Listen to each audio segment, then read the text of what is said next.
Tonight, the king of daytime, Paul O'Grady. There you go, campers, right. And a bunch of his busy scouse mates are foregoing the cultural delights of Liverpool and the UK for a night of screams. In Palermo, Italy, reputedly one of the most haunted cities of the world. How will they cope with the terror? No, I'm scared.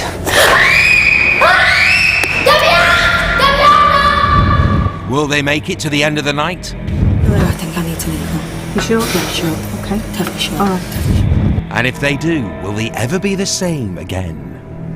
I was so scared, I couldn't move.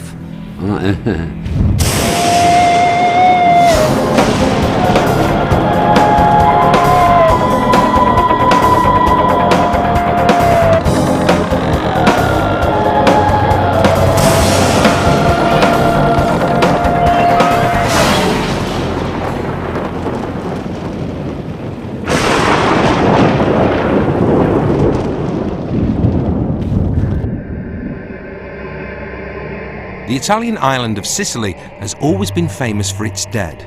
But we're not talking mafia hits here, we're talking ghosts. The island's capital, Palermo, is reputedly one of the world's most haunted cities.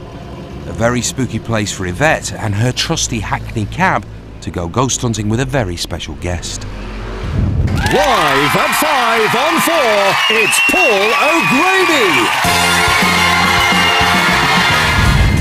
Paul O'Grady is without doubt one of the UK's best-loved entertainers. Dear Paul, do you still share your bed with animals? Oh, please. If this was Sweden, you know what I mean? I got locked up for that. Whether wearing trousers or a frock. If your sex life is boring, try using toys. Oh, I can't wait to walk around the house with Cindy hanging out my arse. Paul O'Grady's never lost for words or a quick, witty retort. If there's anybody here, Until now. Why am I tongue-tied? Can you show us a sign? Paul is going to spend the night with fellow Liverpudlians, Atomic Kitten's Natasha Hamilton. And the truth is that we'll never know where love will flow. I think all of us being Scousers, we're up for a laugh. You know, we're definitely going to have a good time. But I think, you know, if strange going-ons do happen, we will definitely all pull together. Brookside, West End and film actress, feisty Jennifer Ellison. What are you looking at, you ugly fuck? No, I think we're gonna have a scream in both ways. And fellow Brookside actor and general all-round fit bloke, Philip Olivier. Into the night sky. What an absolutely mammoth release there. I think the good connection is that we know each other. We're friends, you know. But the other thing as well, we had the brief last night, is none of us, no matter what, can say, calm down. So we're going to try and leave that out. The fact that we're all from Liverpool, I don't think... I'm not anyway, I'm from Birkenhead, so I'm a woolly back from over the water. But I don't think the fact that we're from Liverpool is going to make a difference. It doesn't matter if we're all from Poland. I think if something appears, it's every man for himself, regardless to where we're from. The gang are going to join up with Yvette Fielding and visit 3 of Palermo's scariest locations to search for ghosts, ghouls and things that generally go bump in the night. Are you nervous then? I'm not nervous yet, but as soon as we go into the dark... That's it? That's it. Are you nervous, Phil? I'm like a kid on Christmas Eve. I've sort of got mixed feelings, mate. I'm looking forward to it and I'm not. I hope something happens. I don't want to see anything. I'm freaking out. I want to see No, I am freaking out. You're not freaking out. I am. Hey! Andy Armour, get in! Come on! Basta! Come along, please, my party. Right, let's go ghost hunting. Come on. Get in. Thank you. Welcome. Let's go ghost hunting. Nice. I'm sort of open-minded about ghosts. I've never seen one. I want something to appear smack bang in front of me and go, ooh, then I'll believe, because I'll shit myself. No, I'm scared. And I'll be like Roadrunner, gone. That'll be it. We'll be hanging about.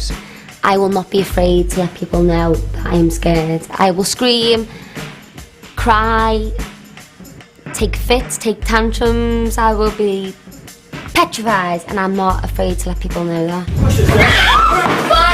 I like to be surrounded by people, friends, loved ones. If there's anyone here, can you please tap Natasha on the Oh, don't be saying that. So once I'm locked away in the dark on my own, I think I'm just going to lose the plot, and I may even cry. I don't want to go back. Been given a bit of the bravado, you know. Yeah, I'm not bothered a ghost. If I seen a ghost, I'd be out of there in about 2 seconds flat. I'd be pushing them out the way, never mind.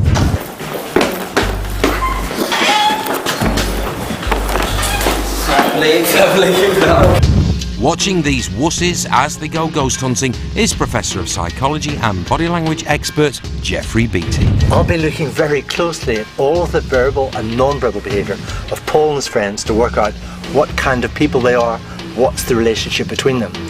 Now this is Paul O'Grady and friends, but they're not necessarily friends with a lot of shared experiences. So it'll be fascinating seeing how they manage to bond together in the kinds of situations they're going to find themselves in, or fail to bond. Now I've had the chance to do some psychological profiles of all 4 of them, and those results are absolutely fascinating. They're all extreme extroverts. They need people. How are they going to cope when they're on their own? I also know that some of them really believe in ghosts, some of them don't. So what kind of conflict is going to arise because of that? Make it move. That was my chair. I'm free. Put your hands down and shut it. Make the table move. It's my job to find out. First up tonight is the chilling Carini Castle. Built in 1075, this castle is legendary due to a double murder that took place here in December 1563. The Baroness of the castle, Laura Lanza, and her lover Ludovico were slain when their secret affair was revealed to Laura's father, Don Cesar. To avenge the shame it brought on the family, he stabbed his daughter and her lover to death. Legend has it that the ghosts of those involved in this violent murder still haunt the castle to this very day. The mark of Laura's bloody handprint is said to grace the wall of the very room in which she was murdered. And it is these troubled ghosts that our hunters are hoping to find. Come on, everybody out! Hang on, bloody hell, we're not Jack the Pelt.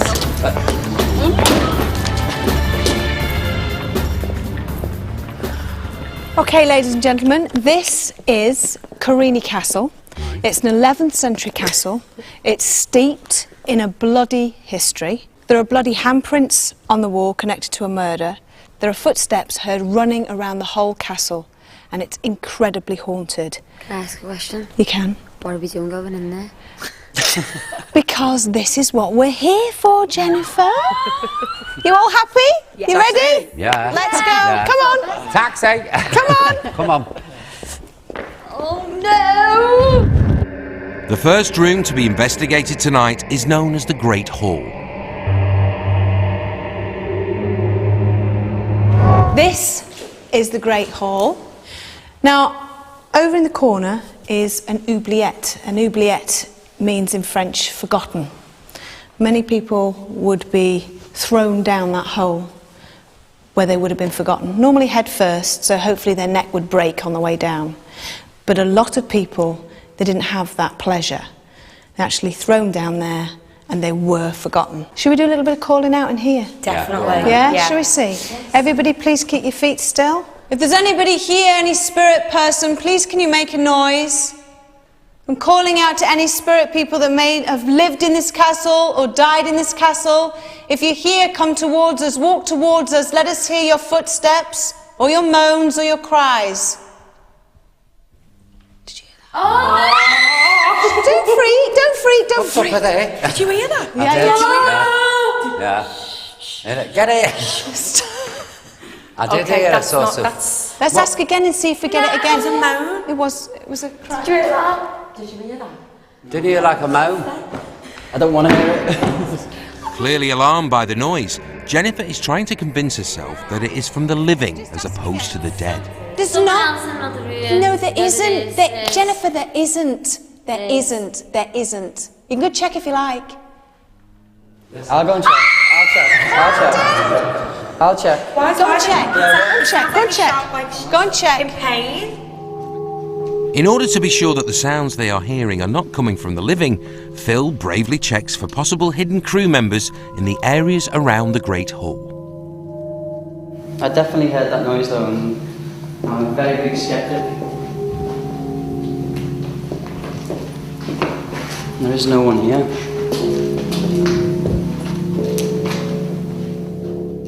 However, Jennifer is still convinced that the noises are man-made. There was a whale. There was. Yeah. I actually want to cry. Someone upstairs. There's no at any point, if any of you want to check. No, I think it's upstairs. I think someone's Jennifer. upstairs. It sounded like it was over from there. We did. Oh, we yeah. all did. Really? Yeah, we did. Where did you hear The it first one came that way. Like, it sounded like it was right over there.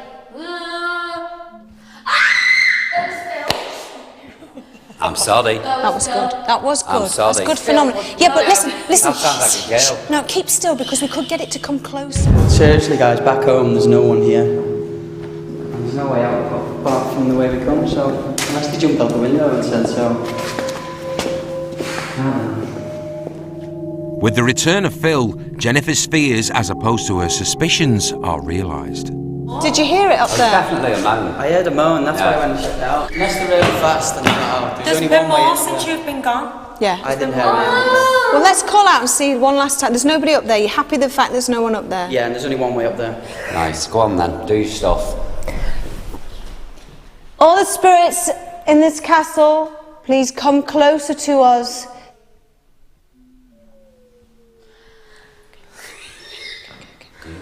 Come closer, please. If there is a lady present here, I know you are. Cry out again. It's good, that, isn't it? That's weird. That's Yeah, good. That's defo. It sounds like a child. It's twice. Yeah. It's like. Is it? Yeah. No, it's high pitched again from the same place. This is really good. Outside in the taxi, Professor Jeffrey Beattie is studying our ghost hunting novices with interest. From a psychological point of view, of course, first responses are sometimes extremely interesting. Look at how extreme Jennifer's responses actually are. Don't freak. Now, she's in fact the most emotionally volatile member of the group, but there's more to her behaviour than that. She doesn't try to inhibit her behaviour in any way. She doesn't care who she frightens through her responses. Look at Natasha's response to her. Now, Natasha is a much more sensitive individual. She wouldn't respond in the same kind of way as that. And Paul's also pretty emotionally volatile, but he's not a believer in the afterlife or in spirits in the same way that Jennifer is. So although he might be subject to extreme fear responses, he's very in control here, he's very guarded here. And Philip's the one who goes off in search of the thing that made the noise. Why does he do that? Because of his underlying personality. He's someone who cares about how other people feel. And even though he's an extreme extrovert and doesn't really like going off on his own, he's prepared to do it for Jennifer. I'll go and check. I'll check. Why don't check? Yeah, Go and check. And this is just the opening few moments of the ghost hunt. The big question is this going to be predictive of what we see all night? Is Jennifer going to freak like this throughout a very, very long evening? Back inside the castle, Yvette is ready to start the ghost hunt properly. Are you ready to go to the next place? Are you ready to start this this night? Yeah. Okay? Yeah. Happy? Yeah. I think I need a taxi. You don't need the taxi. Come on, let's go out this way. But it's fascinating, that, isn't it? Yeah, That's mad. Weird. Isn't I it? gave me goosebumps the first time I heard it. Yeah. The next area to be investigated is believed to be the room where the murder of Laura Lanza, the Baroness of Carini, took place, and where her bloody handprint is said to appear on the wall. However, being the mistress of the macabre and a bit mischievous to boot, Yvette has a surprise up her sleeve. Right. We're going to go and do what I call a Scooby-Doo. We're going to go and investigate completely on our own and see where we go. Nice. All right? This is what it's about. Yeah. 4 of us Okay. will do that. 4 of us? Yeah. Yeah. There's 5 of us. I know. So, one of you Don't leave me on my is own. going to stay in this room completely on their own. Yeah. And I want you to choose who it's going to be. Paul, I'd like you to make the decision. Who's up for it, girls, then? Not me. Jennifer? Not me, but I'm not saying anything. I know I'm going to get left on my own. You want to see something? Come on, leave me on my own, I'm fine. Are you sure? Yeah. Okay. I'm not quite ready yet. Leave me on my own, yeah. Okay, if the rest of you just want to walk out of that door, what I want you to do is I want you to come and stand over here and put your hand on this wall, Okay. completely in the dark. You'll be given a night vision camera and you'll be on your own. Okay? Good. Okay. For the first few moments, keep your hand on the wall. Don't forget to call out, but then walk around this room and ask her to come closer to you. Good luck. With the lights out, Jennifer attempts to make contact with the ghost of Laura. Badly. Okay. Laura, if you're in here,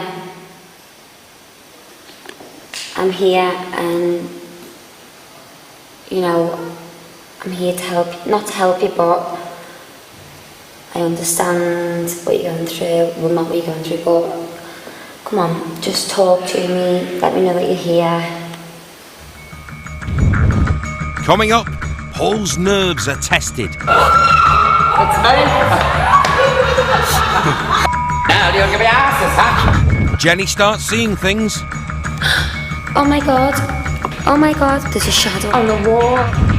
And all hell breaks out in Carini Castle.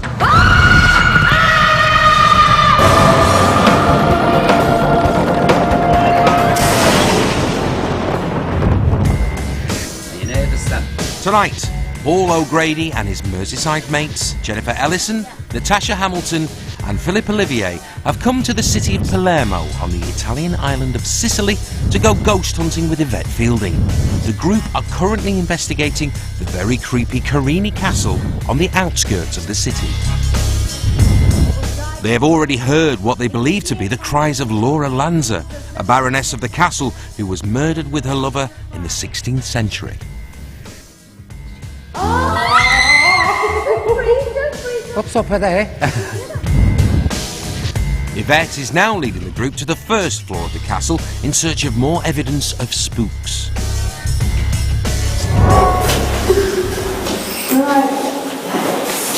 Is there anybody here? This is the way to the other. Are there any spirit people here? There are. Please make a noise. However, Jennifer is looking to make contact with the spirits all on her lonesome in the very room where Laura is believed to have been stabbed to death. If there's any spirits, if Laura's here, can you please let me know?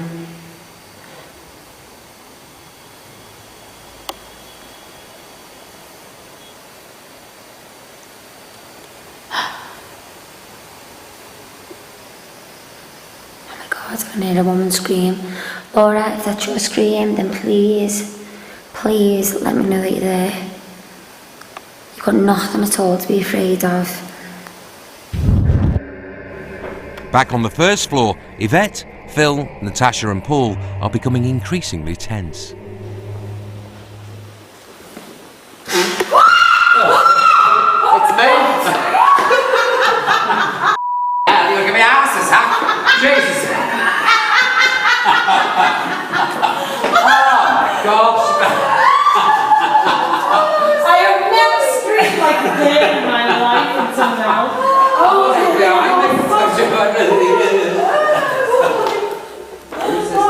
God, my heart's pounding. The blowing of Paul's nose has broken the tension felt by the group, but it doesn't disguise the fact that there are now other unexplained noises following Yvette and the guys.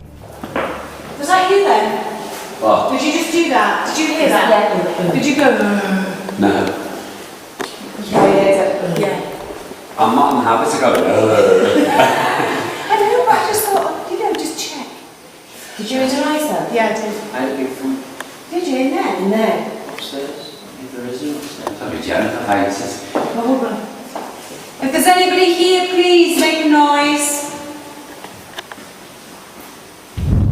Back in the bloody hand room, Oh, I can definitely hear voices, Jennifer's not only hearing things, she's starting to see things as well. Oh my God, there's a shadow on the wall. I can feel a presence in the room.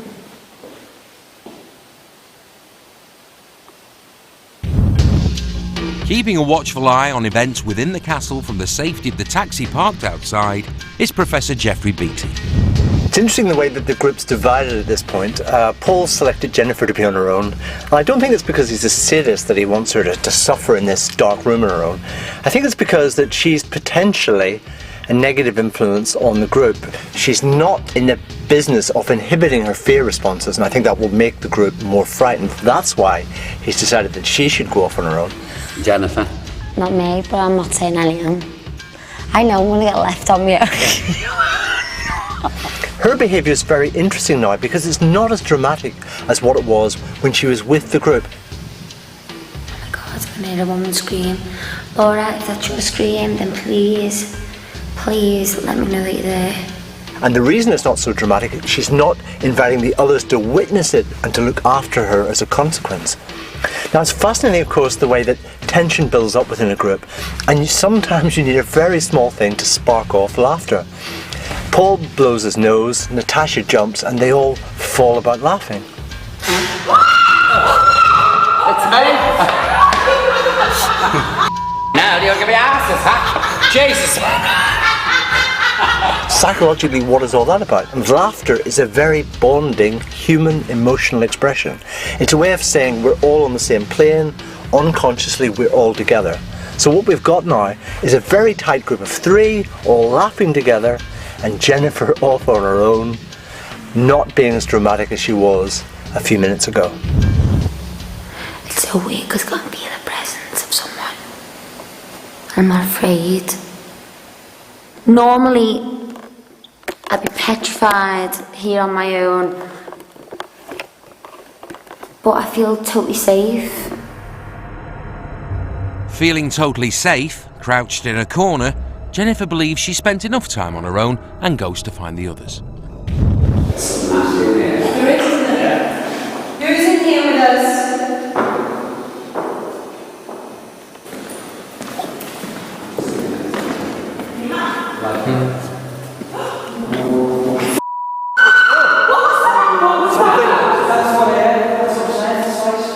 You're telling me there's no one in here? No, that was something. That was a chair moving. Yeah. Is there anyone here? Phil is now desperate to find a logical answer to the unnerving noises.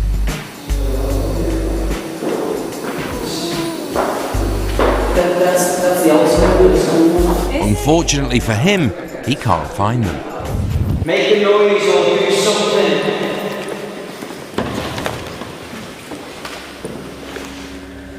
The only person doing anything is Jennifer, and she's now just arrived back from the bloody hand room. I felt so at ease in there. I kept on hearing a whistling noise, and I felt a presence. It wasn't a bad spirit. It's not a bad spirit that was in there. Good. That's really good. I think you've been very brave going on your own. With the group reunited, Yvette proudly leads them back outside towards the next spooky challenge. Do you remember when we first walked in to the castle? Yeah. And I mentioned to you that there was an oubliette. Yeah. This is a place where people were thrown down there, they were left to die. These places are very haunted, very, very haunted. Okay, so I want you to pick 2 people to go down the oubliette. We've got professional potholers. You're going to be lowered down. Well, I don't mind going. Do you fancy it? Yeah, go on, boy. All right then, the boys, follow me. Ladies, stay out here, please. All right, girl. If you need screams, get in here. I want to go down. I don't. The oubliette is located in the Great Hall. While the lords of Carini Castle entertained in this opulent space, a mere 16 feet below them lay those who had literally fallen from favour. This human hellhole was used as a torture chamber. Those who didn't die from being thrown down into the chasm would then be left without food and water to die, forgotten. On hand to lower Paul and Phil into the dark depth of this pit is the Sicilian Mountain Rescue Service. Once inside, Paul and Phil will be left entombed in this cavernous void with no way out. See ya. What a bit, yeah. Just need to let yourself go, I think. I'm letting myself go, but I'm wedged here like Tinkerbell on ropes. No, basta, è già passata. Go on, fellas, lower me down. Okay. Comincia a calare piano. Watch yourself. Piano piano.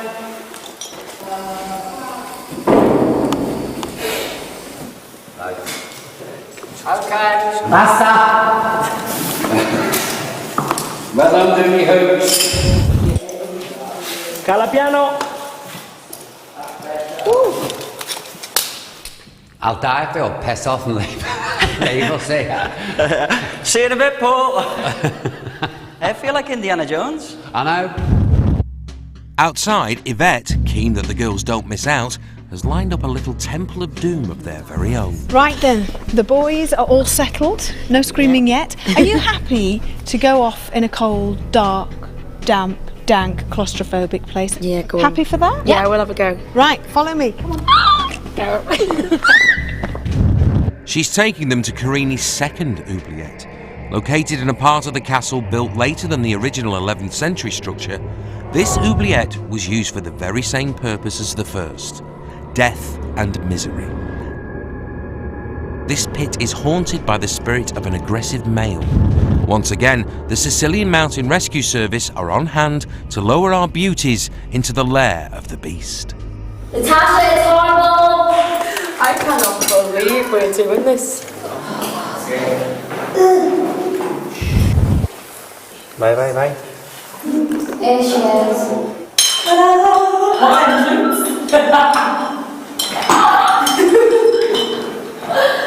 Oh God. Down.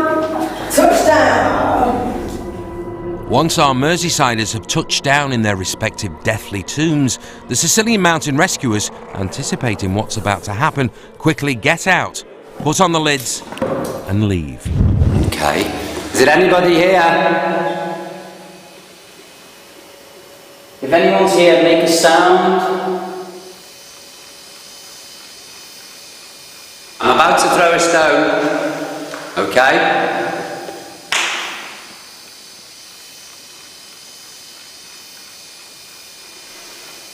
No, They're not playing. they're not, no. I tell you what, I'm glad I'm down here with you. I wouldn't want to be here. Go with James. I wouldn't want to be with this Where are you? Oh, like, don't scream that much though, because I'll myself. If there's anyone here, can you please tap Natasha on the No, don't be saying that. No, let's not tap each other. Don't forget you're filming. Oh, sorry. This is weird. Do you know why? Because I think of all the people who've been killed. Okay, I was thinking about sunbathing on the beach. Hello? Ella? If there's any spirits, anyone who's been killed in this room. What the hell was that? It's me. I walked into the wall. Over in the other oubliette, Paul is realising the sense of hopelessness these dark pits hold. You know, we're sat here trapped. Like, if that lot all went now, we'd be we'd have to spend the night here. Christ. Don't mess. What's up? Did you throw that then? No. Didn't you? No, on my mother's grave. Are you no? I swear, on my life, I didn't chuck it. Honestly, Phil. Alright, well that's something. Seriously? Yeah, seriously. I'm not messing. Did something get chucked? Yeah. Did it? Yeah. Well, you heard it then. I did, but I thought it was you stood on the stone. If there's any spirits here, I'm a big skeptic, so please do something.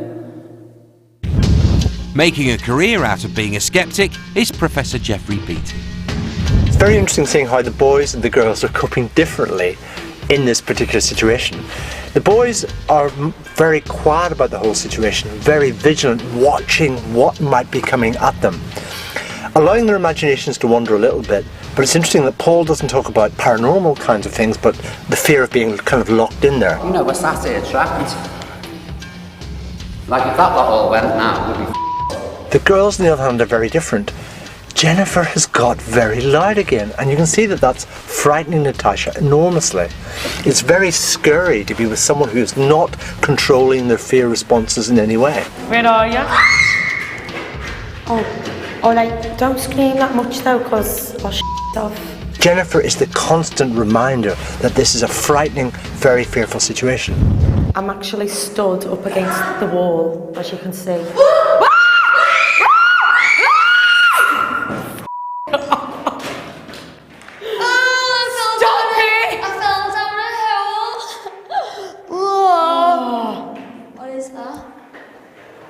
It's a hole, look. Jen, what are you doing?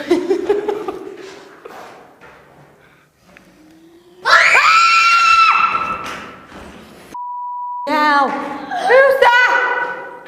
Hello? Following the incidents of the hole and the strange noise, Jennifer and Natasha quickly composed themselves. God. But for how long? As I was saying before, we freaked out.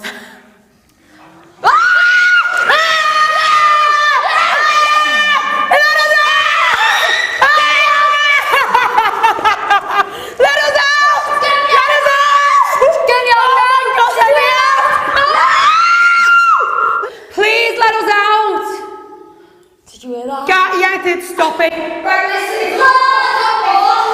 Let us out. Guys, let us out. Open the door. No, we're not. I want to get out. That's it. I've had enough now. Coming up, Jenny's getting down with the spooks. Hello, it's a ghost. Natasha has second thoughts. Don't know if I can. Shut your eyes, Tash. Shut your eyes. Come on. Come on. No, I definitely can't. I've got to go. I've got to go. No, can't. And Paul goes on a rant. Vicious, vindictive, malevolent, nasty, bitter, twisted, lonely old woman.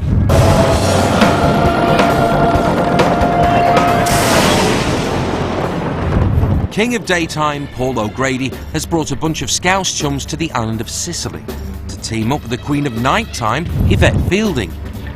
They're currently hunting for ghosts in the very creepy Carini Castle. Yvette has split the group of 4 into pairs in order to investigate 2 former torture chambers set deep inside the castle.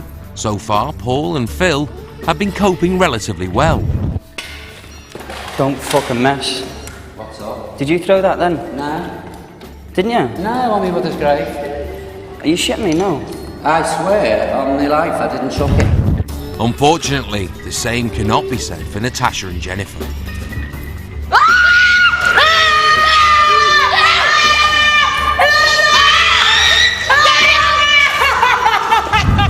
Believing a noise they heard was the voice of a malevolent spirit, the girls have whipped each other into a frenzy and want out.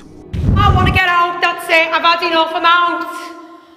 Please. Are you alright, Tash? No way. I'm not having that. I'm not having.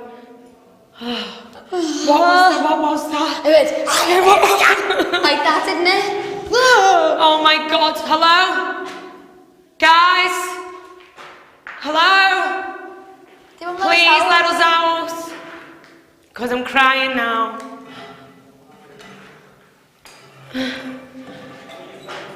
Oh my God, what was that? You going out? Yeah, I'm going. I'm gonna stay. I'm going. I'm staying. With a brave Jennifer deciding to go it alone against the Phantom of the Pit, Natasha promptly hot-foots it out of there, aided by a very conscientious, smiley mountain rescue man in a hat. Something growled at us. Really? Oh, it was awful.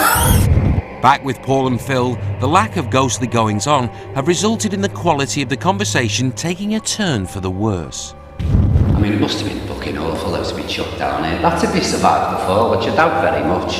I know, Unless you were pissed. No, fuck that. You bang your head on it. Listen to our language and this is going on. We're terribly sorry, viewers, if you're watching and we're swearing. But you swear and all if you've thrown down a bloody hole in Sicily. I'm gutted, you know. Well, I am really. There's no orbs. Nothing. No, there's no happening. Can we come out, please, the boards? Having come to the conclusion that the ghosts in their oubliette are a tad shy, Paul and Phil decide there is better conversation to be had elsewhere and head towards the taxi and Jeffrey Beattie. We're chatting like casually, like we're looking at a flat. Oh, look, there's condensation on the walls. He said, do with the damp course here. Meanwhile, in her oubliette, Jennifer is finding that the supposed ghosts are anything but shy.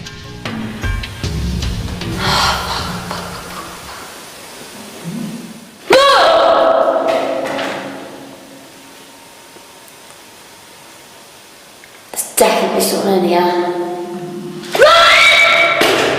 Oh my God, what's this? Oh, this is messed up. Oh, look at what's there. Hello, it's oh, I'm messing with the things I shouldn't be messing with here. Stay in this corner. While Jennifer battles through her fear in the oubliette, outside in the taxi, Paul is fessing up with regards to his own fear. Inside you were terrified, Paul? In the tomb I was terrified. You were terrified? But I wasn't. I thought, I'm not going to show it, and I'm not going to let it get the best of me. So when we were chucking stones, I was sitting there thinking, please don't throw the stone back. Please don't throw the stone. I thought you were being big bravados. No. Oh, yeah, we'll chuck a stone. But Philip, could you tell that Paul was terrified? No, that's what I'm saying. So and you and were he kind of couldn't taken in by it, were you? Yeah, I was taken in, and it made me a lot more comfortable, yeah. You see, Phil said, somebody's just thrown a stone. Now, if the house brick had levitated in front of it, I said, no, you're imagining that. So I said, no, you've just stood on that. Back inside the castle, Natasha has also opted to leave the oubliette, leaving Jennifer all on her lonesome. And it looks like she won't be staying there too much longer. There's definitely something in here and it's freaking me. Right out. Can you let me out?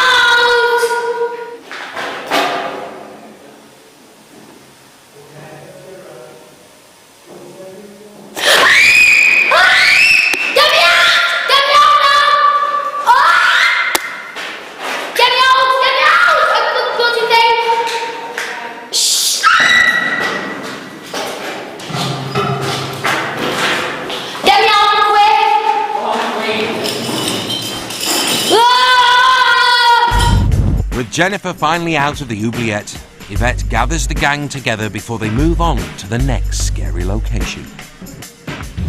How are you feeling then, since coming out of the hole? I feel a lot better now I'm outside, but that was absolutely awful experience. So you wouldn't go back there and do it again? No, not in a million That's years. a shame. I was going to ask you to go back down there on your own. I'm only joking. Oh, here she comes. How they come. The screamer. We have experienced ghosts. How Have you listened horrible back was to it? Yeah, you can hear You it. gutted. Look at you. You experienced a growl. No, That's what you said. It wasn't a growl. It was like that, wasn't Oh, it? was it? I thought it was. Okay, so you got some. And you Yeah, were that gutted. Yeah. You're absolutely gutted that you didn't get anything. We chucked stones, didn't we? We sat there. There was a cold spot. Oh, right, okay. Yeah. All right. Well, Oh interesting. no, in fact there was the sound of the rock. Well, Phil said, did you chuck that? And I said, no. And I thought, I refuse to believe something's chucked. This has just been the beginning. All right? What you are about to experience is really horrific. You game? You game? Always. I Your think we've game. frightened this lot in here off. All right, but you really need to get some evidence, don't you? Yeah, I'm going to take you to a place where you're going to you two are going to scream. I hope so. You're going to scream, been and a you're long time. going to We'll pass. scream even more. You're going to pass out. Come on, let me take you to the Unless next you put me in a place. coffin with a stiff. That's how it's I'm gonna scream. The next port of call on this evening's ghostly extravaganza is the magnificent Teatro Massimo, one of the largest opera houses in Italy. It took a full 22 years to build and finally opened in 1896. It has 7 tiers of boxes rising up and around, which creates one of Europe's grandest theatrical spectacles. Significantly, the Massimo was built on the site of a convent. Remains of the original walls of the nunnery can still be seen in the theatre's basement. Legend has it that the Mother Superior of the religious order was so incensed that a house belonging to God was to be demolished and replaced by a house of song and dance that she cursed the building, vowing that it would never be completed. To this day, the theatre is not fully finished, and it's believed that any attempts to complete the Massimo will always be met by an angry response from the ghost of the Mother Superior.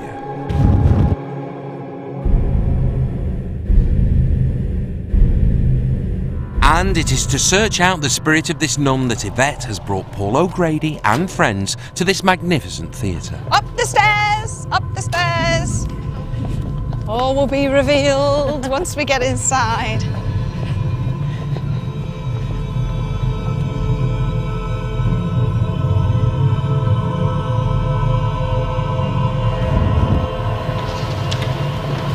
Come in.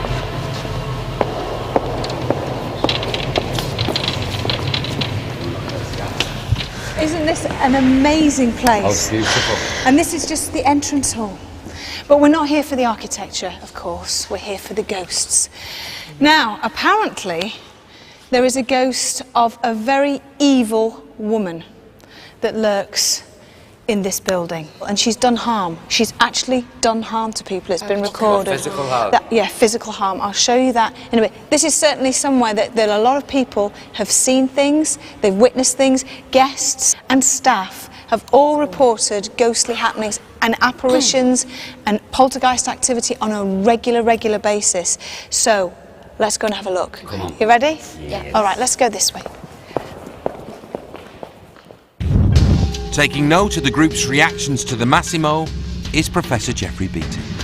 This is a very different situation. In the oubliette, it was all down to the power of their imaginations, imagining things that may or may not be there. But now Yvette's given them a single focused thought to think about. A woman capable of doing physical harm. And look at the way that Jennifer and Paul interrupt. She's actually done harm to people. It's been recorded. Physical harm? Yeah, physical harm. As soon as physical harm's mentioned, you can see how significant that is to the group. And I think the group will be much more sensitive to the micro gestures in each other, because they're all thinking about exactly the same thing. So any small fear responses will be amplified now throughout the group. Back inside the Teatro Massimo, Yvette is leading Paul and the rest of the gang up to the 4th floor of the theatre. They're going to an area abandoned since a worker fell through the floor and was very badly injured. He reported the sensation of being pushed and believes it was the spirit of the nun that is said to haunt this place that was to blame. Since then, he and his colleagues have refused to enter this area of the theatre. Follow me. So this is where the gentleman was working from above and was pushed and fell down. And all the workmen that work here are terrified of this spirit. They really are. So, do you fancy doing a séance here? Yes, please. With all the lights off and see what we get? Okay, everybody sit down. Find a space that you're comfortable with.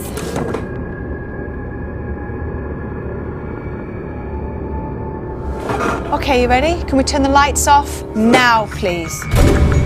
Coming up, Paul is losing his rag. Make the table move. Make it move. That was my chair. I'm Put your hands down and shut it. Make the table move. Jenny screaming again. And a slightly worried Phil goes native. If there are any spirit people with us, Joe.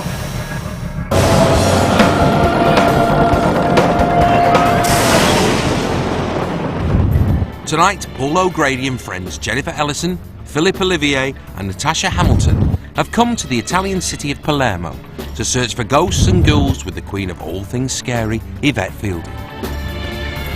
They've already investigated a creepy castle where Jennifer and Natasha were convinced they heard a ghost. We have experienced ghosts.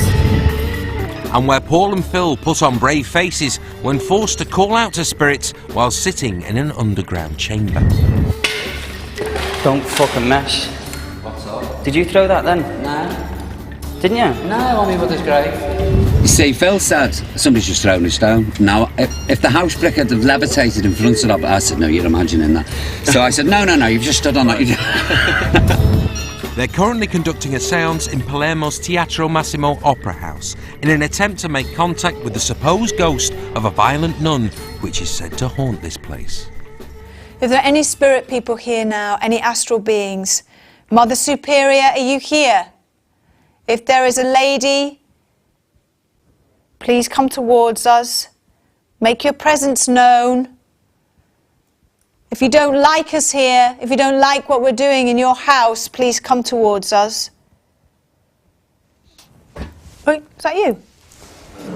Was that you? Called that table line. That was you, wasn't it? I jumped, yeah. But I don't know if I moved the I don't think I moved the table. I think there's something behind me though from down there. Wait. Oh, fuck. Hear that? Buonasera, madre.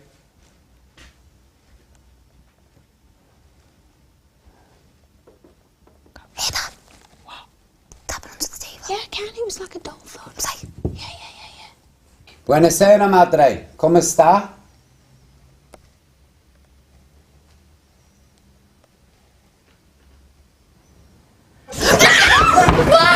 Fuck's sake. What's the matter? What's the matter?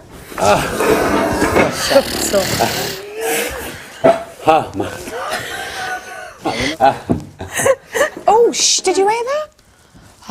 Did you hear that? I can't hear. I'll sit here. You're all right. I know. We have to be more quiet now. I can't breathe properly.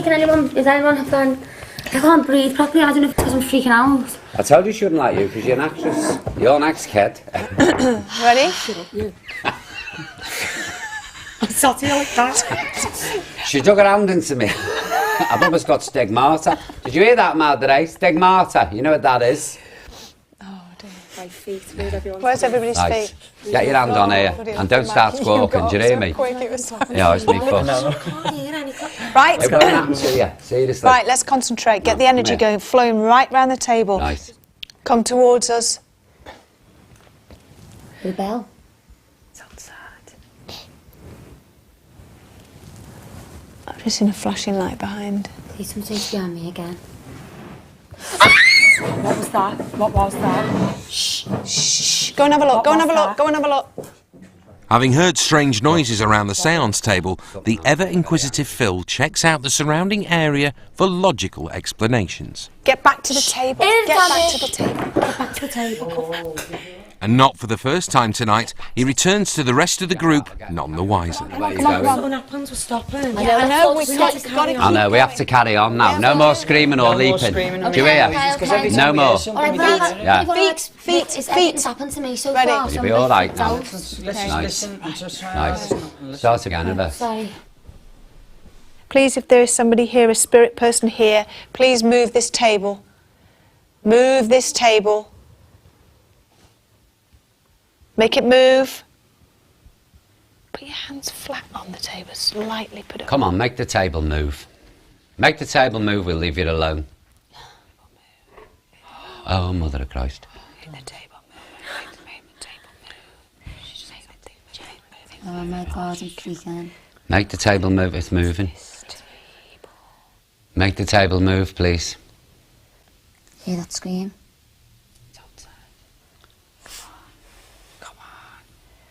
Come on, I know it's a cheap parlour trick, but do it for us. Make the table move.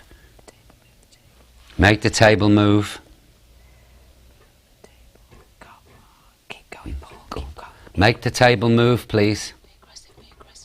Make the table move! Who the fuck's moving that? Make it move. That was my chair. Put your hands down and shut it. Make the table move. No. She's got a clap on with you now because she shouted at me. She's delighted I shouted at you. There's an actress here, madre, and a singer, and a young actor, all disgracing what you stand for. Now, Paul's always been the leader of the group, but I think his leadership role is changing quite dramatically at this point. He's talking in Italian to the spirits. Buonasera, madre. Come sta? It's about him taking charge, about him taking control. Because if you're in control of a situation, you can do things to avoid certain very, very negative things. That was my chair. Put your hands down and shut it. Now, at the moment, all he's doing is he's taking control of the group that he can see. But of course, there are other things in the room as well, the spirits he can see. So it'll be fascinating seeing if he tries to take charge of those as well. Because people who take this route to deal with fear often try to control everything and not just the obvious things. Come on, make this table move. Now, make the table move.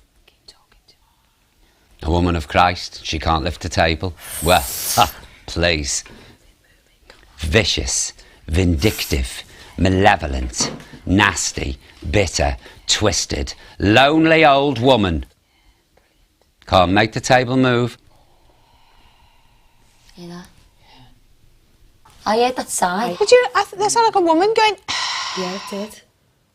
I don't think she likes us very much. So that's a freaky stab. I got freaked out there. Right, come on, because we need to move on. Can we have the lights up, please, now? Okay, everybody, what did you think to that? Well, I can't move the table, I'm telling you now. It could have been me, but I'm telling you now, I didn't do it. Yeah. And that's what It I'm here wasn't for, me. to be proven It wrong. wasn't So, me. what do we think it is? I don't The know. nun. I don't know. It went very cold, and there was an awful. I mean, there was less tension in the Middle East, put it that way, because it got quite tense. Did you feel it? It did. Like really tense, I thought at one stage.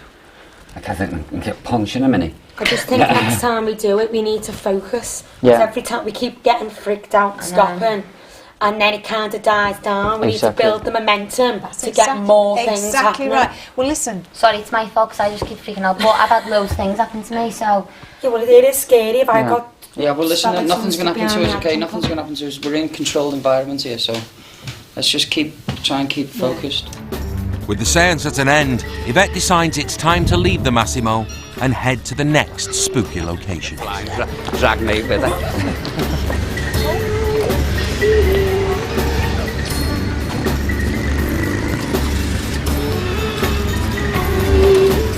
The third location in this evening's ghost hunt is undoubtedly the most horrific setting of the night. A place that even the experienced Yvette is not looking forward to. Set just outside the walls of Palermo Old Town and lying beneath the Capuchin Monastery is the Catacombs. This place houses the grotesque remains of around 8,000 men, women and children.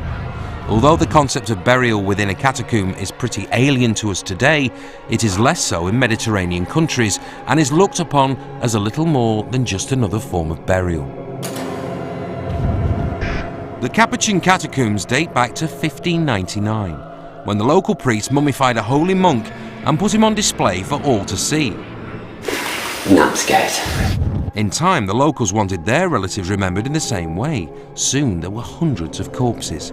Some of the deceased wrote into wills details of specific clothes that they would like to be buried in. I can't, I've got to go now, can't. The walls are now adorned with the mummified corpses of silently screaming priests, professors, military officers, virgins and children. It was the corpse of a little girl that was the last body to be interned here. The remains of 2-year-old Rosalia Lombardo was placed in the catacombs in 1920, and today her body lies remarkably intact. The undisclosed method for her embalming was invented by a doctor in Palermo, who took the secret with him when he died. It is only known it was based on the injections of chemicals. Rosalia still appears so lifelike that the locals have dubbed her Sleeping Beauty. Her angelic calmness is believed to hide the troubles of her tormented soul. Rosalia is just one of the many departed entombed here who are said to haunt this place. People have reported the sound of a child crying and voices of adults in conversation, as well as bodies moving, and people say they have also seen eerie shadows floating before them. This place is truly horrendous, and no one can deny this is spooky by any standard. And it is to this place Yvette has brought Paul O'Grady and his friends. These are the catacombs. Basically, they are long corridors filled with embalmed bodies. Some of them hanging on the wall, some of them in coffins. The earliest body that was embalmed here was a monk in 1599, and the latest body to be embalmed was a young 2-year-old girl in 1920. I just think, dead people should be laid to rest, not gawped at by a load of ghost hunters. Absolutely. No, we agree. But no one has ever come here and done an investigation before like this. Don't forget also, it's not like we've invaded a tomb. No. People come here on This is a regular tourist basis. attraction, It's a yeah. tourist attraction. Will it make you feel any better if I go down first? Go on then. Yeah? Yeah. Okay, I'll do that now. Coming up, the catacombs claim their first surprising victim. It was just all the rows of them, and it's just such a shock. I am terrified. Natasha struggles to cope. Shut your eyes, Tash. Shut your eyes. Come on, come on. No, I definitely can't. I've got to go now, can't. And things get freaky for all concerned.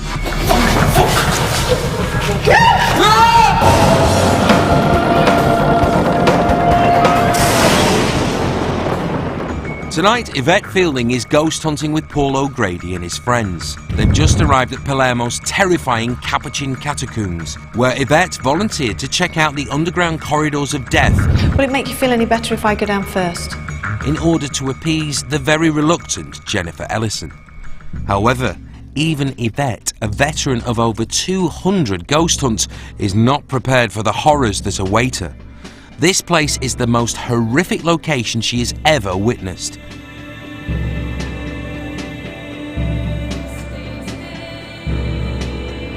As her initial shock turns to tears, Yvette has to be comforted before being brought to the taxi and Professor Jeffrey Beattie.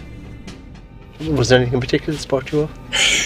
It was just all the rows of them, and it's just such a shock, you know, to see all those faces, and it's just it's horrible.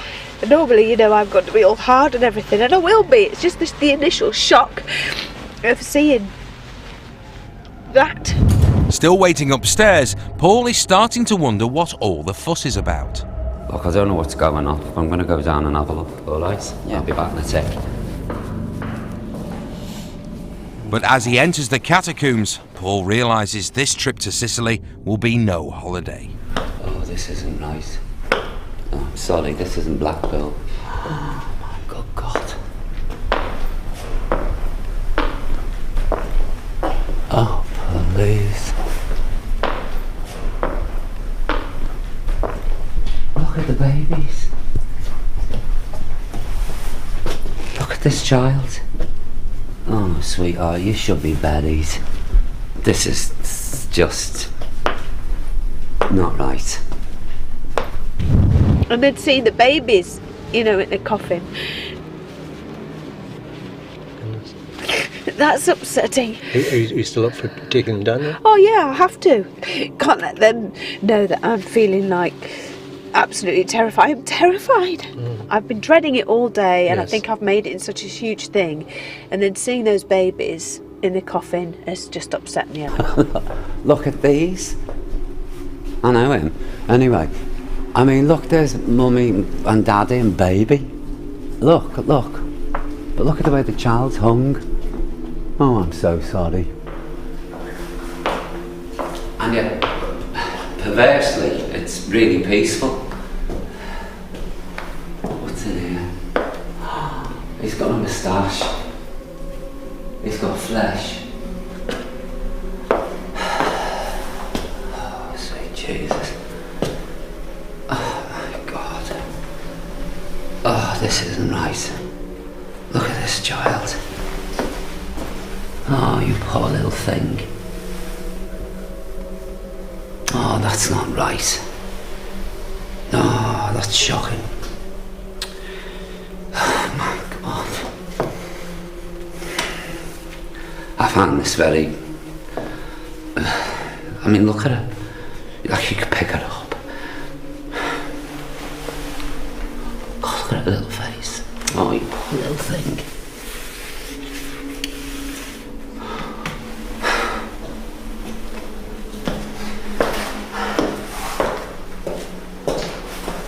It's not right looking at their kids. Shitting on. Shocked and upset, Paul opts to join Yvette in the taxi with Jeffrey Beattie. What really freaked me out was the little girl who was sort of preserved from the 20s.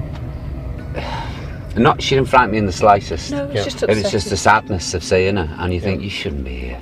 You should be in a nice little grave of flowers. It's dreadful. So it's like... It's the Elephant Man. Yeah, and there's no privacy even in death here. No. Which is all I right. ran apologise. I'm going around saying, I'm sorry. Yeah. I'm really sorry. Yeah. You know. Did you see Rosalia, the little girl? Yeah, and that's what got me. I felt very claustrophobic, and I felt that just seeing those kiddies, that's what upset. Except for exactly the same reasons that you. Jesus. I just thought, this is not right. This is No, just this the is not whole right. thing is It's not right. just not a dignified place. No. Really. No. I think the shock hits you, and I think now it's kind of like, you know, for me, I want to go down because according to our medium, you know, there are spirits down there that need help. They don't want to be there, and I think that, you know, we should go down and help It's them. that poor child. I know. You know, because I know. I knelt down, you know, and sort of just looked at the glass, and I thought, you're looking at me, you think, it's just the hopelessness of life, Yeah. you know, Yeah, that this yeah. a child of this age who died in 1920, whose memory should have been laid to rest a long time ago, along with her body, hasn't. And she's in a glass case, you know, and she's got the supporting act either side of her. Yes, yeah. Who are in I mean, horrific. It is. You know, horrific. It's part of the impact. You're kind of staring at your own mortality in a way. Do you think? No, don't bother me. It's nothing to do with that. Listen, I don't think there's a skeleton under this. Yeah. I think there's more layers of beauty. Having bolstered themselves in a taxi with Professor Jeffrey Beattie, Yvette and Paul decide to give the investigation another go. We're all right now, aren't we? Yes. We've taken deep breaths. What I want to do now is I want to choose 2 people to go down into the catacombs. I want you to call out for the spirit of the little girl. There are other spirits down there as well. So the first 2 people that I want to take down there completely in the dark and with night vision cameras is you. Okay. And you. Thank you. Come on then, let's go. Unsettled by Yvette and Paul's initial reactions, Jennifer is struggling to come to terms with the horrors that may lurk below. You haven't got to do this, you just get a call taxi. No, the thing that's freaking me out, there was dead people.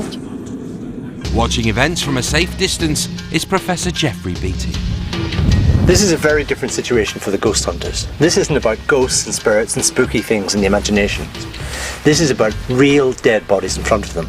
Now, in our culture, we avoid seeing these ever. We hide them away.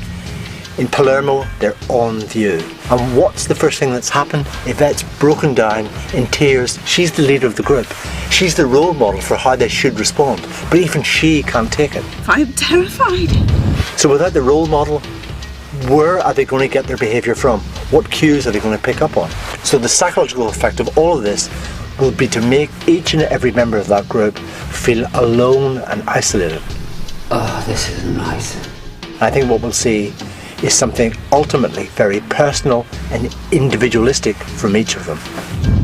The group are really questioning their presence here in the catacombs. Unfortunately for Natasha, there is no turning back. She and Paul have been selected by Yvette to go down and start the investigation in the area that houses the bodies of the priests. Oh my God. Take your time. Right. Oh my God, that's weird. Isn't it? You've done exactly what I did. I stood here and I went, oh my Lord, look. How weird is that? Isn't it weird? See what I mean? It's like, Oh God. shh, get me out, take me out. You're right. Oh no. Just you're right. A mother herself, Natasha quickly gravitates to the chapel area and the body of 2-year-old Rosalia. Oh no, I can't believe it. Is this the little kid we're talking about? Are her eyes supposed to be open? No, they weren't before. Well, they look like they're open. Yvette, do you want to put me in a straight jacket in the mortar? Yeah, no worries. Listen to that. Rather than come out now, why don't we all go back up? All go back up and let the other 2 come down and have a look. No. I'll come down. I'll go down. Come on. Realising that Natasha is too upset to attempt to make contact with the spirits, Yvette sends her to the taxi and the calming Jeffrey Beattie. To be honest, the only feeling I had down there was sickness, to be honest. I just felt really sad and sick. It was a true shock to see it, because you'd never see anything like that back in England, in the UK. Never. Nothing on this planet can prepare you or brace you for what you witness when you walk in. Back inside, Jennifer, who like many people has never seen a dead body before, is now faced with seeing hundreds of them in one go. Terrible.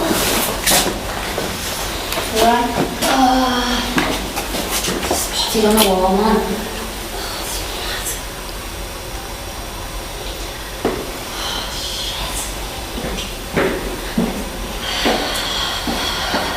Walk down to that level if you feel you're right.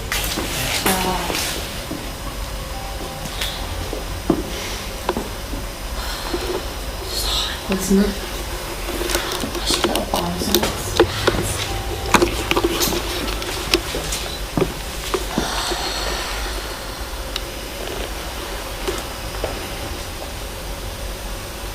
It's got dresses on and everything. It's horrible. While Jennifer comes to terms with the horror of the catacombs, a low tapping sound coming from beneath her and Yvette stops them in their tracks.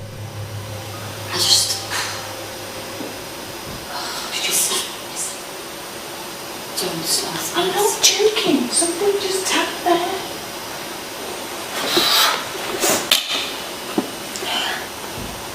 Oh my God. Jerry. Jerry. Okay, so Believing that the sounds are coming from the chapel, Yvette leads Phil and a reluctant Jennifer towards the body of Rosalia. But when they get there, Paul is already trying to communicate with the dead girl, this time with the power of song.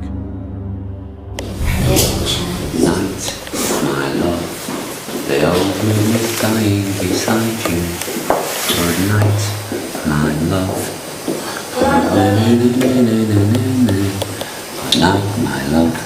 Sleep tight, my love. God bless you. Pleasant dreams, sweetheart. let's go back. Come on. I know we'll come back. She's stuffed up her nose and her eyes. Towels up her nose, that's from the environment.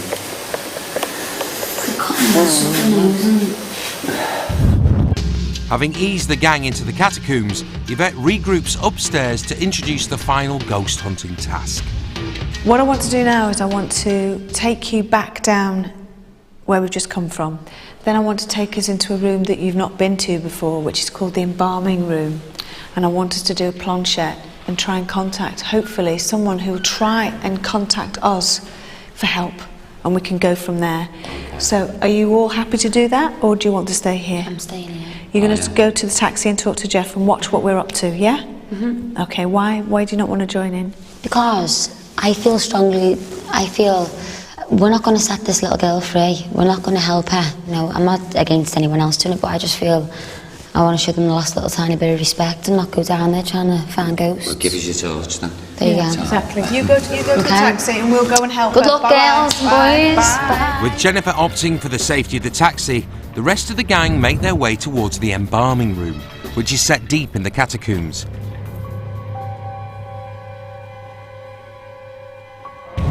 And it's not long before Natasha gets the sense that they are not alone.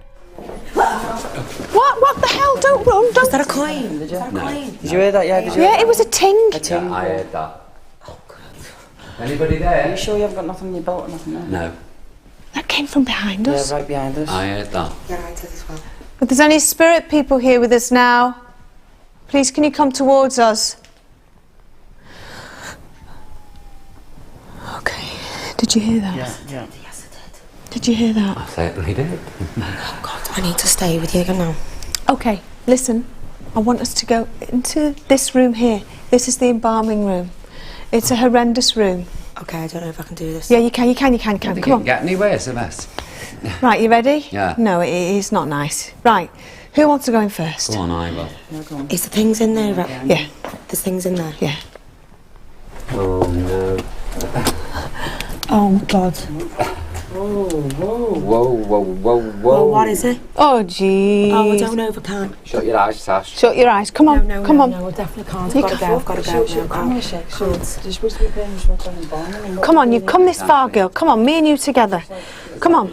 Come on, we'll I don't do know it. if I can. You can. Come on. Is the people lying there on the thing? Yeah, come on. But it's no different from what's on the wall. Yeah, but I didn't like the things on the wall, did I? No, but you'll be all right once you come in. Come on, I'm in. Come on, we're in together. Come on, Tash. We've got good energy, Tash. All of us. We'll get some good stuff. I don't really want to look again. Right, okay, you ready? Oh my Where's God, the... I just saw them. Shh. What's that? It's crying. It's crying. Who's crying? I don't know. Put your hand on it. No, it's true. Put your hand on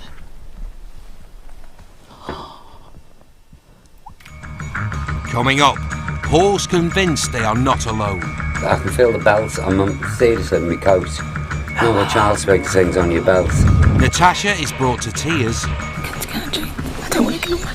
And things take on a life of their own. Guys, you don't have enough No, I swear, honestly.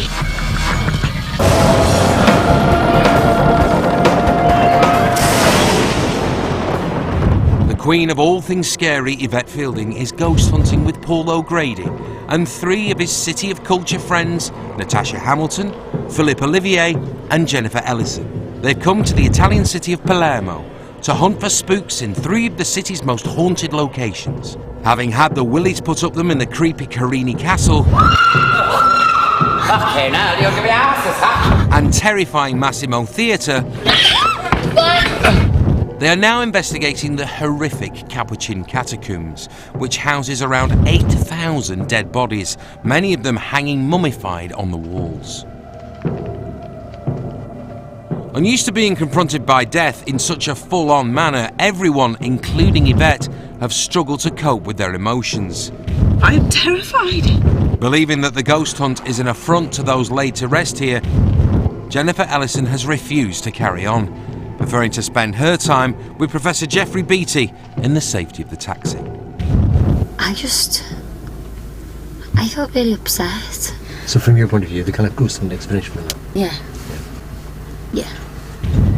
Paul, Phil and Natasha have bravely followed Yvette to the catacombs embalming room in order to communicate with the ghosts believed to dwell there. Oh, did you hear that? It's a man's voice. Did you hear it? I did hear it. It's behind that wall. It is? Behind that wall. Tapping, banging. Ooh. Can you throw something? Or make a noise? Not a bone or a skull. Yvette is hoping to make contact with the spirits by using what is known as a planchette. It is a mount for a pen supported by 2 casters. It is believed that when fingers are lightly placed on the planchette, that spirits will guide the pen in order to spell out words or draw pictures as a means of communication with the living. Okay, you ready? What do we do? Put your finger on the planchette, one hand on the thing. You can change your hand. You're safe. Yeah. You are safe, you're protected. Please, if there are any spirit people here with us now, come towards us, come towards the centre of this table. Please communicate with us, let us know that you are here. Please push this pen, push the pen around. Perhaps you can make a letter or a number or a sign with this pen to let us know that you are here. We don't mean you any harm. Come towards us now, any spirit people in this... What was that? That was a bang. Come towards us now, come towards the centre of this table. Oh, did you feel that? It's under the table. Come towards us now. Oh, that was like a laugh. That was a laugh. That was a laugh. Exactly. That was a man's laugh. Oh well, buonasera. Buonasera, please laugh with us. Isn't it? It's standard in Italian. Okay. Please, can you move this pen? Oh, did you feel that? Did you feel that, Phil? Yeah, I did. I just don't want to know. There was a bang under the planchette, like a little bump. With Yvette's finger now no longer on the planchette, she calls out again to the possible spirits. Come on, please push the planchette. There we go. Thank you.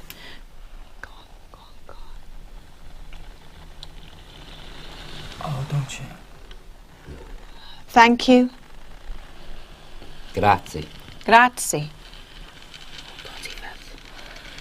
Guys, you don't really much know. No, I swear, honestly, I've come this far to be pushing things in the middle of the night. Oh Lord, that's all I keep saying. Grazie.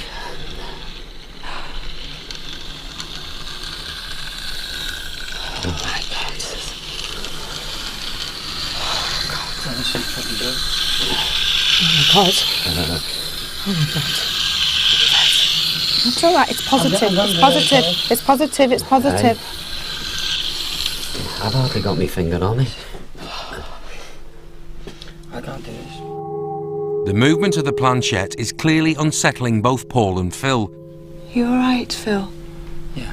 It's just when that was happening, it's just, I don't know what it was, right through your body. I know. I know. But it's Natasha that is finding it hardest to cope. You can't do it. I think I need to leave now. You sure? Yeah, sure. Okay. Definitely sure. All right. Definitely sure. Do you want someone to help? Don't leave me on my own. No, you won't, you won't, you're here. I don't want to get on my... No, we'll get someone to go with you. Okay, can somebody please go with Natasha? With Natasha feeling the need to flee, it only leaves Yvette, Paul and Phil to carry on the investigation. Oh, it's like a baby crying. Oh, sweetheart. Carol, Go on, Leo. go on, Phil. Huh? Don't know, is there anything there? Just on my shoulders, I'm feeling just the worst chill. Phil, she's bound. I can feel the belt. I'm seriously in my coat. You know what Charles Speaker sings on your belt? Mm-hmm. Listen. Sweetheart, caro mio.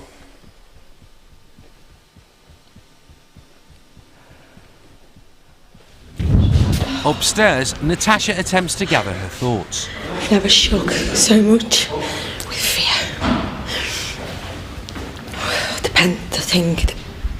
The pen was going round in circles. I can't talk, I can't. Completely scared witless, Natasha retreats to the taxi and the ever-calming Jeffrey Beattie. What's It's happened? not funny. What? I've never shook with fear like that in my life. I had to leave because I felt like my legs were going to buckle. God. And how's Paul and Philip doing there? Scared. Scared as well, yeah. Philip's really scared. He doesn't like it. Right. Paul's talking. It's reacting. Oh, goodness. You're saying you wanted something to happen, but... I don't even know what to say. I honestly just do not know what to say. Like, you can hear people, like, talking almost, like, something like laughed. There was, like, whimpers. But the planchette was spinning. I just can't explain it. Yeah. It wasn't a good experience. The worst experience of my life, actually. Really? Absolutely terrified. So do you finish for the evening then? I am done. I am over ghost hunting officially. Career as a ghost hunter is over. No, I'll stick to singing, thanks. Right. Back inside the catacombs, Oh, fucking hell. That was right here. That She's was here, right she's here. here. Listen, Sweetheart, I've had where's my coat pulled Yeah, I know. Where are twice, you? my belt. Where you here? She's here. Listen. Yvette, Paul and Phil believed they'd made contact with the spirit of Rosalia, the 2-year-old girl who was interned here back in 1920. You clever girl, Rosalia. It's almost there. Shh, listen. Let her do it again. Let her do it again.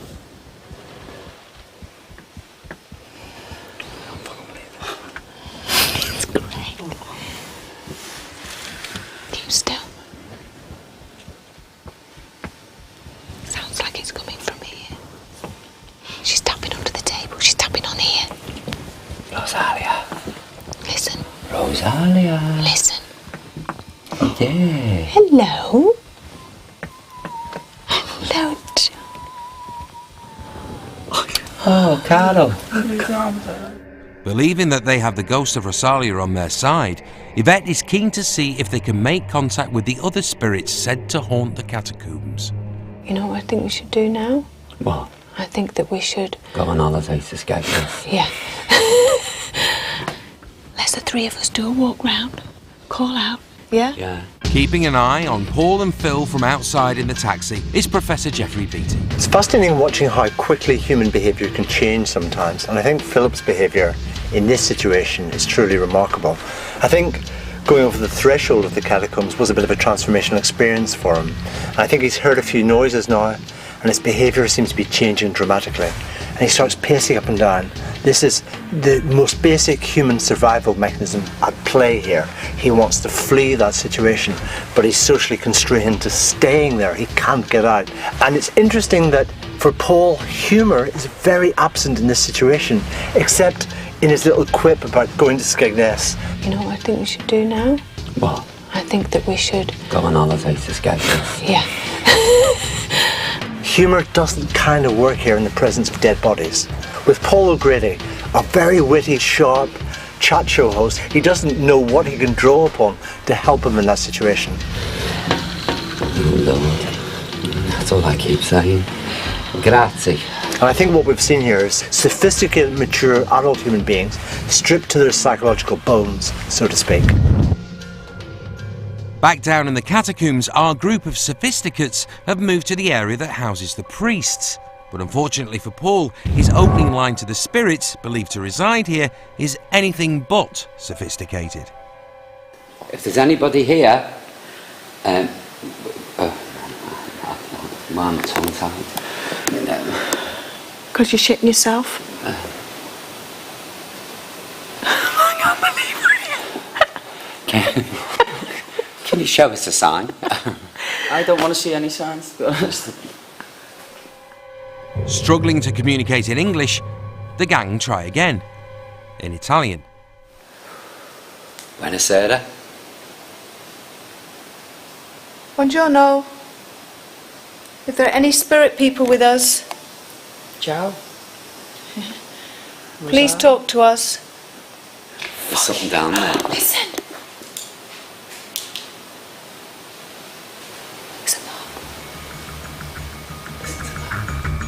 Coming up, Phil reveals that Italy is not the place for him. You know the way I said thanks for bringing us here? I fucking take it all back. Paul seems more worried about how he looks. Look at me effing coat. That was in a tight knot. I tied that in New York because I can't bear belt flapping round. And it looks like Phil is not such a big skeptic after all. Leave.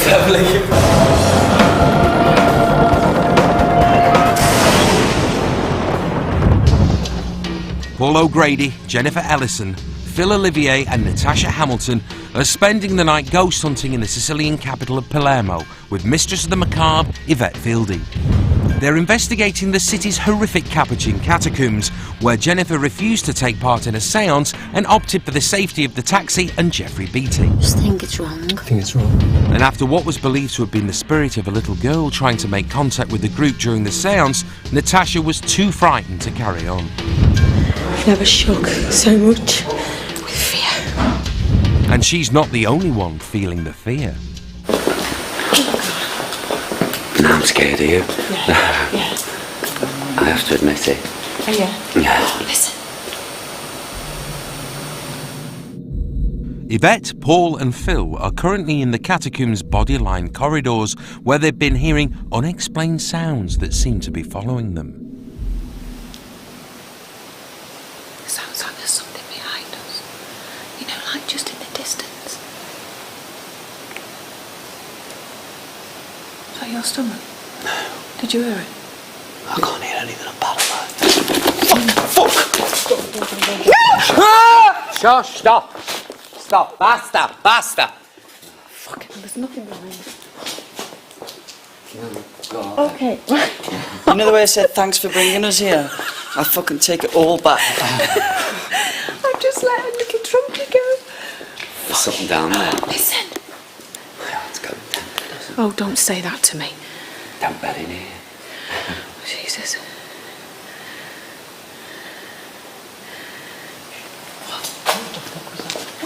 What? Oh, fuck. It's okay, that's cool, it's fine. Having been well up for finding evidence of the paranormal all evening, Paul and Phil's bravery has taken a battering with the last unexplained noises. And veteran ghost hunter Yvette doesn't look too comfortable either. Just let me know when you want to call it a day. No, I'm scared. Bloody fucking hair on my neck, arms. With Paul clearly scared stiff, Yvette decides it's time to make their way towards the exit. But before they make it to the door, Paul suddenly realises that the sensation of having his coat pulled earlier might have been more real than he originally thought. Look at me effing coat. I told you. I said when I was in there, she's pulling on me coat. That was in a tight knot. I tied that in New York because I can't bear belt flapping round. Because I remember looking at you thinking that might be uncomfortable when he sits down. Paul's coat revelation proves to be the final straw for Phil, and in true heroic style, he legs it for the exit. Leave. Once outside, Phil is quick to seek solace with the ladies. And you know when they say the phrase, your hair standing on the back of your neck? Oh, don't know, can't speak. Yeah, I'm drained. Je suis fatigué. Je suis désolé, viewer. Oh, sing it all now. I'm like this. You could stick me on that wall and I'd stick there all night like that. I couldn't talk when I came out. I was like... I could see. I've never felt anyone so scared out. She was... Fear just set like, in my knees. Thank God you said, OK, Tasha's to go now, because I think I would have dropped to the ground because my knees were trembling that much. Do you believe? Yeah, I believe in something. There's something definitely going on. And it was definitely a little girl. And it was there. I thought it was... No, I don't know. You know what we need after this? A drink.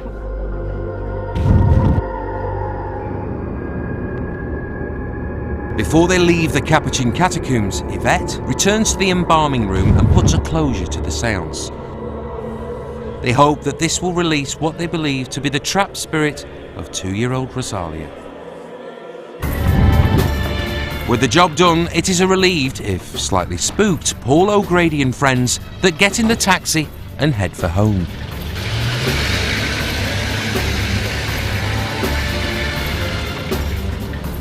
There's been times tonight where I've been so overcome with fear that I didn't think it was possible to feel like that. I don't want to get on my... Jesus, I mean, paralysed with fear. I don't mind admitting it. I was paralysed with every hair on my body. It's like somebody gone round them with lacquer and stiffened them up. I could feel it. It was, whoa, not nice. If there's anybody here, my tongue tied. It's so funny because all of us are going away with our own experiences.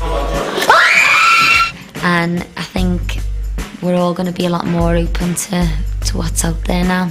There's definitely something in here. It's too much to take in, it's mad. Especially when you just didn't believe it. You really mess with my mind, you know. It's mad. I mean, look at me barness. It's on end and I haven't touched it. Who needs gel? Just go down these catacombs. Stand on end all. I mean, impotence, cure for impotence. Go down there, you'll be erect. Rigid. Oh, God. Paul was always going to be a hard man to predict this evening, and the way he deals with fear is he takes control of situations and groups, and it lays his fear that way. And there was a bit of Paul playing about with members of the group when he was in the theatre, drawing attention to the possible spirits, to who else was in the group. There's an actress here, Margaret, and a singer, and a young actor, all disgracing what you stand for. Now, if you are the leader of the group, of course, you have to have special talents to work functionally for the group. And Paul's talent, of course, was humour. It's me. Okay, now you'll give me asses, huh? Until we got to the catacombs, and then everything for Paul fell apart. Why was that? Because you can't laugh at a funeral. Simple as that. And I think for the first time, I saw evidence that Paul, below the control mechanisms, below the critical thinking, below all the fancy Italian, was looking very, very frightened. No, you won't here. In terms of underlying personality, Philip was the most emotionally stable of all of the participants tonight. And I think Philip coped remarkably tonight in the way that you would expect. Again, until they got to the catacombs, suddenly you could see all of these non-verbal telltale signs of extreme fear leaking out of him. So I think that tonight will have had a big emotional impact on him. Another way I said thanks for bringing us here. I fucking take it all back. In terms of underlying personality, Natasha is pretty volatile emotionally, but also pretty sensitive to those around her. So you can imagine from her point of view what it was like to be locked in that oubliette with Jennifer right at the start of the evening.